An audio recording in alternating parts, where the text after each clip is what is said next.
En 2018, Frédéric Ginta arrive au gouvernement de Monaco pour lancer une transformation numérique de la principauté. Ça se fait au sein d'une délégation interministérielle à la transition numérique et un des thèmes qui est porté est la santé.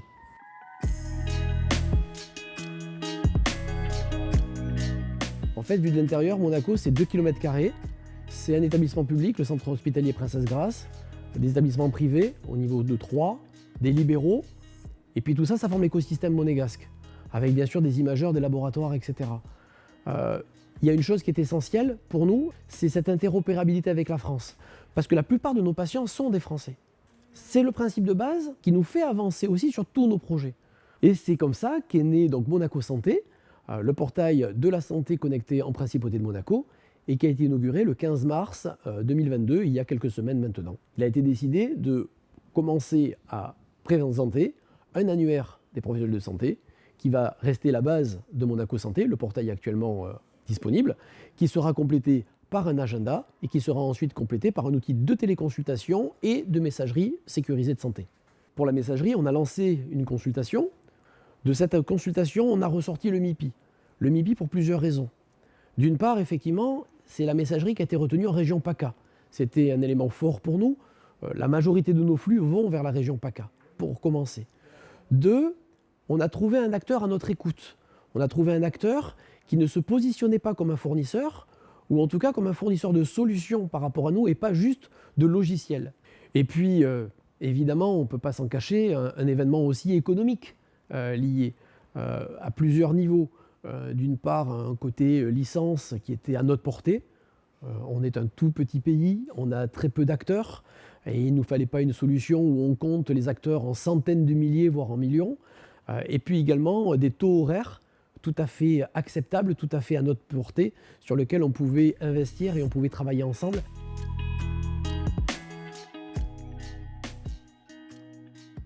Le but de Medimail, c'est d'offrir une solution d'échange sécurisé entre professionnels de santé, donc une solution d'échange de messages sécurisés pour que les professionnels de santé entre eux puissent échanger de la donnée de santé relative à leurs patients. Medimail, c'est une brique qui a déjà fait ses preuves, mais nous avons pu, avec le MIPI, la personnaliser. Nous avons pu notamment avoir un développement spécifique concernant l'alias mssanté.mc, qui a été développé spécifiquement pour la Principauté de Monaco et qui permet en fait un usage plus facile de l'annuaire monégasque. Le déploiement s'est organisé en mode projet avec le MIPI. Donc le MIPI a dédié un chef de projet sur cette solution à déployer à Monaco. Donc nous avions une réunion hebdomadaire avec les différents intervenants, à la fois le chef de projet, mais à la fois le référent fonctionnel côté MIPI, avec lequel nous faisions des points, un planning partagé, des actions partagées, et nous avons pu ainsi mettre en œuvre la solution Medimail au sein de la Principauté en toute coordination, à la fois avec les établissements de santé de la Principauté, mais aussi avec tous les professionnels de santé libéraux. Pendant le déploiement de Medimail, ce que nous avons beaucoup apprécié, c'est la réactivité des équipes du MIPI, lorsqu'il a fallu soit agir plus vite que prévu, soit changer le planning. Donc je suis ici connectée en tant que professionnelle de santé sur le portail Monaco Santé. Donc en fait, vous pouvez voir directement la messagerie sécurité de santé et la téléconsultation que nous avons contractualisée avec le MIPI.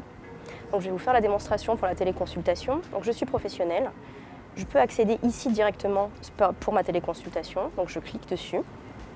Et là, j'accède en fait soit à mes rendez-vous qui sont déjà pris en téléconsultation. Donc je n'ai pas à me reconnecter. Je me connecte une première fois en tant que professionnelle de santé et ensuite j'accède directement à mes téléconsultations. Puis j'ai accès aussi à la salle d'attente pour visualiser mes patients. Donc là, je vais cliquer sur mes rendez-vous. Et donc aujourd'hui, en tant que professionnelle de santé, j'ai bien un rendez-vous qui est prévu aujourd'hui avec ce patient, Madame Janet Richmond, à 16h. Je peux aussi accéder à ma salle d'attente. Et donc là, je vois directement si mon patient est déjà en salle d'attente ou non. Et depuis un simple clic, en fait, je lance ma téléconsultation. Pourquoi cette brique de téléconsultation ? Parce qu'en fait, ça répond à un besoin de la crise Covid.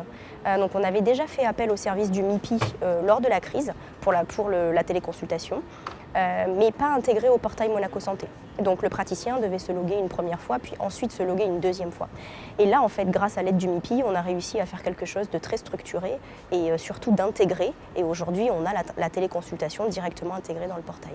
Alors, lors de ce déploiement, l'accompagnement du MIPI a été très satisfaisant. En fait, le MIPI est vraiment un acteur que l'on peut aujourd'hui considérer comme partenaire. Nous avons toujours les mêmes personnes, il y a vraiment une direction de projet qui suit ses clients. Ils ont été présents, ils nous ont aidés lors des formations, ils ont adapté les supports de formation pour qu'ils répondent réellement aux besoins monégasques. Donc on est vraiment très satisfait du travail effectué et finalement que nous avons effectué ensemble avec nos équipes. Aujourd'hui, ça fait 5 mois que la solution est en test et qui est passée en production dans la foulée, puisque les tests étaient très rapides.